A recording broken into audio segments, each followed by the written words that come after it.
Joker sets comic book movie with 2 wins at the Golden Globes. That is the headline on today's MBE Heroes. Yes, Stephen, this one is coming in from Hollywood Reporter, and you're absolutely right. Joker just keeps on setting record after record after record. It was breaking all sorts of records when it was powering away at the box office, grossing over $1 billion. I think it is now officially, well, I know it is now the most profitable comic book movie of all time. And now, going into awards season, it has broken another record. It has hoovered up 2 wins at the Golden Globes. Obviously for Joaquin Phoenix, my iPad's fallen down here. It's not a great setup we have here, I have to admit. If you could see it, you'd probably laugh your head off. But yeah, Joaquin Phoenix won for Best Performance by an Actor in a Motion. No, it was a musical or comedy, I think. No, it was motion picture. I take that back.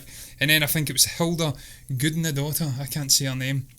But also the composer picked up one for the score. And look, I think, Stephen, these are both very deserving of the awards. I think Joaquin is the performance of the year as a leading male. He was just wonderful. He carried the whole movie on his shoulders. It was a remarkable performance. And then when you actually go behind the scenes and watch him speaking to the press at the Golden Globes after award press conference, I want to call it. Yeah. He then goes in further and expands on what he did to get into the skin of this character, how he made the life of Todd Phillips a living hell.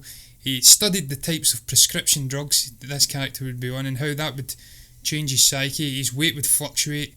So I find it fascinating the lengths these actors go to. We've seen it with Heath Ledger. He combined 3 different characters to make the voice and whatnot. Just looking at how these method actors go in and make this work. He is fully deserving of it. And obviously Goodnadaughter, I can't say her goddamn name, Goodnadaughter. I think she's Icelandic, or of Icelandic heritage. Just an incredible score as well, just amazing in the quiet moments and even the big bombastic moments, utilisation of Gary Glitter and whatnots, whatever the hell that song is. I'm not a Glitter fan. Rock and roll or something. Rock and roll. Yeah. So look, I think it's great, and I think again it's just showing you the changing tides of what's happening in Hollywood with regards to comic book movies. Although, in fairness to the Golden Globes, they have consistently been upping the ante with nominations and whatnot, so it's not new. No, that isn't, John. Joaquin looking very dashing at the awards ceremony. His speech as well. But I think most importantly, John, the recognition for the film, this awards ceremony. Yes. Normally, when this event comes round, people naturally say you shouldn't compare it to the Academy Awards, and you shouldn't. It's rightly so. Totally different kettle of fish. In this instance, though, John, both the categories that this film has won in kind of gets my mind ticking that it could mirror in the Academy Awards, whatever the equivalent is in the Academy Awards. I can't remember the official Best titles. actor, and then it will be best score. Best score, that's the word. Composer. So that's the title. So in that sense, John, I'm very confident that this film can perform well at the Academy Awards as well. I always thought it would anyway, but now it's collected the Golden Globes, and in these categories, more importantly, I've got more sort of more faith that it can pick up not just one, but I think it might pick up a couple at the Academy Awards in a few months' time. Just getting into his performance as well, John, and what you were saying about the prescription drugs, etc. It shows the man goes all in. Doesn't matter what role it is, if it's Joker or whatever. This was one of the reasons I was so excited to see his performance in this character, because when it was announced, I knew that the director had got his man. He did say, he wouldn't do it if Joaquin Phoenix wasn't going to do it. He had always had him in mind to play the role of Arthur Fleck / Joker, and they got his man, and this is the rewards for it. Absolutely, Stephen, you're right. I says before the movie came out that I was so excited for it, not just because of the concept of taking a Joker, an antagonistic figure, traditionally, and carving a movie around about him or creating it, whatever word you want to use, but just the fact that it was Joaquin coming in, just one of my favourite actors of this or his generation. I was about to say today's generation, but technically that will be Chalamet and whatnot coming through. He's like mid-40s now, so technically like a generation back, but he's one of the great actors of that generation. He's just incredible the way he can get into skin and the skins of these characters and do these isolated, deeply conflicted people, if you like. I've seen so many different movies from the man, but he does that type of character and he does it really well. Hers is the one that springs to mind right away. There was another one which I always forget, and he really did it amazingly here. Now, Stephen, you did mention obviously about it perhaps mirroring the awards we see being picked up for the Oscars. The only thing I would say would maybe fall in its way in terms of obstacles would be obviously the Academy and their fairly snobbish view of comic book movies. They don't even want to watch this movie. We've seen some leaks. Some of the members refuse to watch Joker because they deem it below them, because it's just a shitey little comic book movie in a sense, and probably because of the controversy as well that the media try to stoke up, which was just ridiculous. The other thing that may stand in its way is just the bloated nature of the Golden Globes. There's so many different categories. We have comical, musical, actor awards categories. We have obviously drama, motion picture awards. It's just fragmented, whereas in the Oscars there's less actual categories, so we may actually see more competition, for lack of a better word. You look at the actual category, Adam Driver, Joaquin Phoenix, Jonathan Pryce, Antonio Banderas, Christian Bale made up the drama motion picture best actor category. You look at the musical comedy, we have Daniel Craig, Roman Griffin Davis. Obviously he's not going to be there, I would presume. That's the little guy from Jojo Rabbit, I'm pretty damn sure. Leonardo DiCaprio, Taron Egerton and Eddie Murphy. So we may see some of those ones who he wasn't coming up against in the musical comedy category in the Globes maybe appearing and coming up against him in the Oscars, and that may see some harsher competition. Would it make any difference? For me it shouldn't. As I said, he's a performance of the year for me as a male actor. I just thought he was wonderful. Him and probably Bale and maybe even DiCaprio. Apparently Eddie Murphy's incredible in Dolomite Is My Name as well. I've not seen it yet though. So I don't think it should make any difference. I think it should be reflective. I don't see anyone else in terms of score. Maybe Pippin Goodnadaughter, I can't say her name. Although you look at that and you have got the likes of Alexander Desplat and Thomas Newman in there, so who knows? You never can tell. And as I did say, because of that snobbishness from the Academy, it may not happen. I hope it does though. And either way, it's just, again, as I did say, Stephen, without repeating myself 50 million times, it's just a reflection on how the tides are changing and the perceptions of comic book movies are changing. They say tradition, times do change. Yes. But I think this could be the year that turns the corner finally, We never thought we'd see one win in an Academy Award. We have now. So, who knows? Stephen, look, I'll quickly jump on though to a little interconnected topic, or a couple of little things. It's not going to be a topic, it'll just be, I'll ask your response to it and we'll probably move on after that. Yes. I'm actually trying to find it at the moment. It's actually, Todd Phillips has been coming out and speaking about the potential for having Batman appearing in the same universe that he's created for obviously Arthur Fleck and the Joker. That same Gotham, how he'd love to see how this Batman would form in this distinctly different city, distinctly different environment. Obviously an environment where a lot of the city seem to be going out and hero worshipping Joker after he kills a prominent radio or TV presenter, I should say. What the hell do you make about that, Stephen? He says that even if this was to happen, there's no guarantees he himself would be directing it, so I think we may see some issues with maybe Joaquin Phoenix appearing in such a movie. But is that something you'd like to see? Two different Batmans? Would DC greenlight that? A Robert Pattinson one in a different version, and maybe a different Batman in the Arthur Fleck Joker universe? It's strange. I think Todd Phillips and Joaquin Phoenix go hand in hand, John. I think they've got the same sort of morals and obviously principles when it comes to filmmaking. They're not going to. They will not put their names to anything they don't think that is good enough for their names to be against in the first place. So it could be a case that we might not see that, but we might see a variation of a Batman, not the Robert Pattinson one, appear in a Todd Phillips film. It really depends. It depends when it's set as well. Obviously, the first Joker film, the only Joker film, was set in the mid 80s, I think. I want to say. I'm not really sure the exact. In that ballpark. So Bruce Wayne's just a kid, isn't he? In the film. So had an interaction, didn't he? Talking about maybe the late 90s, it would have to be set for to have a credible Bruce Wayne, one that's not like the little kid from Gotham.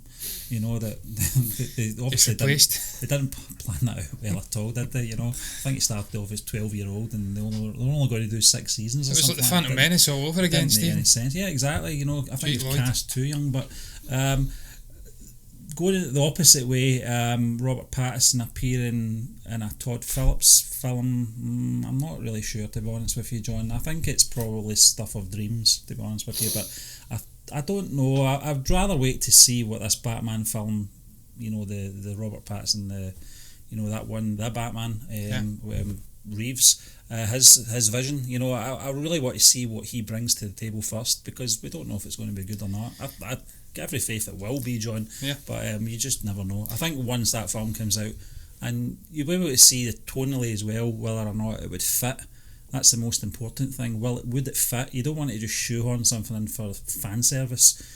So it really depends, but it more depends on Todd Phillips and Joaquin Phoenix, whether or not they would be interested in taking it forward in that style, or whether or not they want to do a sequel at all.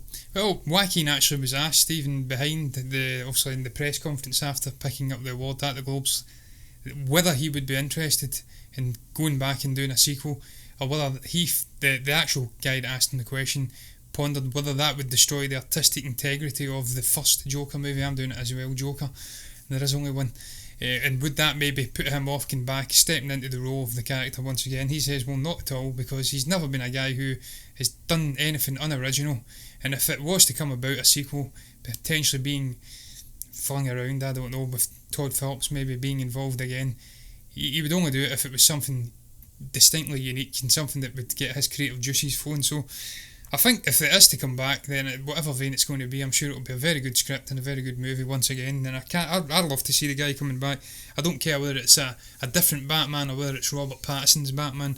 Personally, as we'll probably get on to later on in the show, if we've got time, I don't know how this is going to flow out, but certainly there's been news about the Batman Matt Reeves movie, some set leaks in terms of photographs and whatnot, and that says to you, I think the visuals maybe marry up for maybe a 90s. It seems like it's a period piece to me.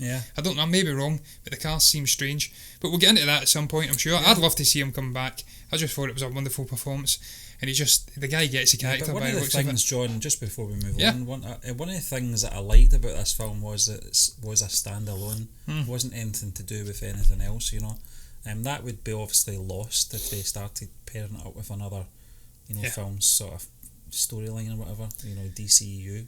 I don't know if the Batman's going to be part of the DCEU or not. We don't know. I don't even know if it still exists, Stephen. I really don't. But I agree with you as well. There's a certain charm to standalone movies with their self-contained stories, and you don't have to expand it out. And I always look at the likes of The Shawshank Redemption. It's not part of a great franchise, and it's one of those movies you can just watch again. I'm not entirely sure Joker is in the same ilk. It's quite a disturbing movie. I don't know if I'd want to watch it again, but it's a damn good movie. But look, we'll move on to the next topic, Stephen. It's all about the New Mutants. The Old Mutants. The Old Mutants. One of our most anticipated movies for 2-3 years running now. It's finally got a second trailer. It dropped earlier on today. I'm going to admit it's pre-recorded earlier on today. And we're going to discuss this trailer. There's a couple of other little articles I'll get into, with some Easter eggs in there and some ramifications from perhaps a greater big bad hiding in the shadows. But what did you make of this trailer, Stephen? I have to say, I thought it was pretty decent. Well, we did a trailer reaction for it, John, first and foremost. So I enjoyed it. It took me back to an easier time in my life of 3 years ago. It was that long ago. Trump tried to kill us all before the war. Exactly. But one of the things I took from it, in all seriousness, John, one of the things I took from it was that it was, I don't want to say light on tone, but certainly I think because it was more of a fleshed out trailer, we got more to see in it, whereas the first trailer that came out a couple of years ago, I think it was just like a teaser.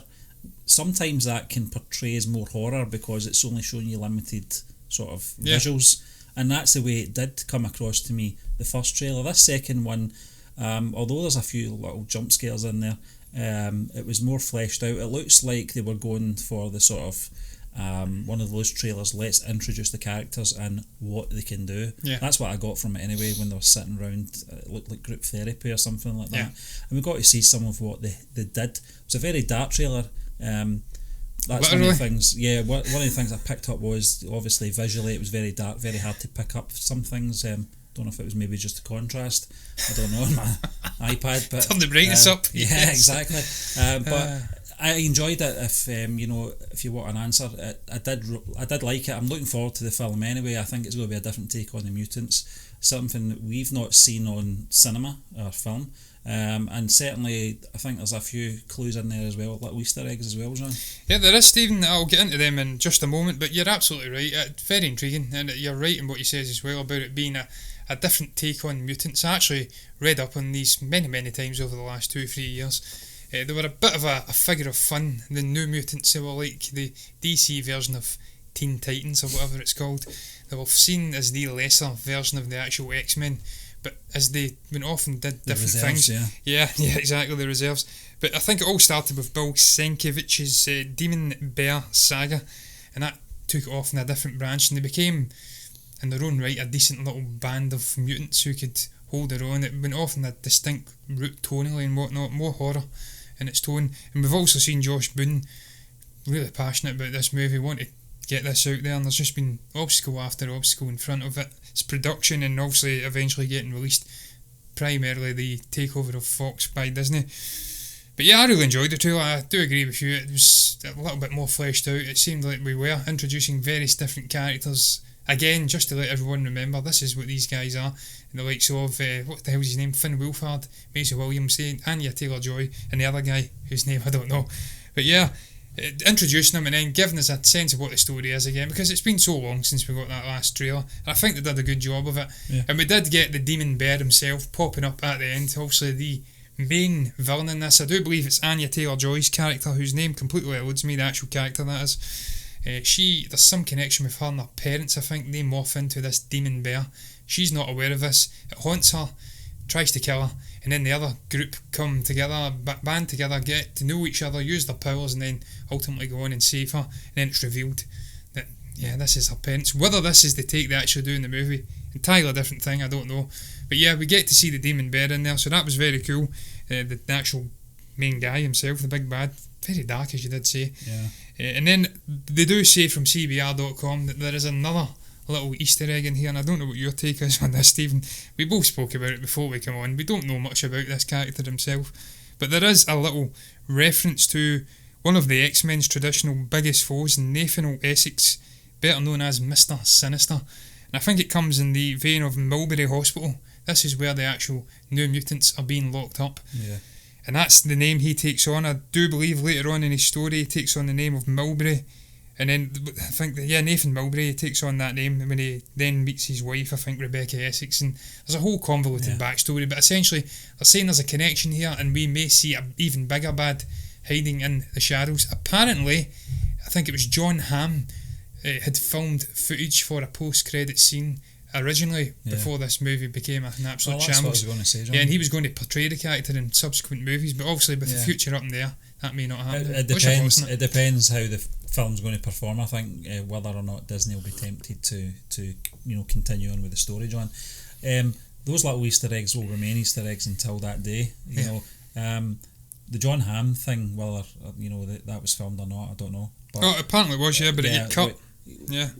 I don't know if they'll include that in the the cinematic release or not, then, because it will really depend on how the box office performs. And I think if it does reasonably well, they'll obviously set up a sequel. They can probably add that into a re-release of it or whatever.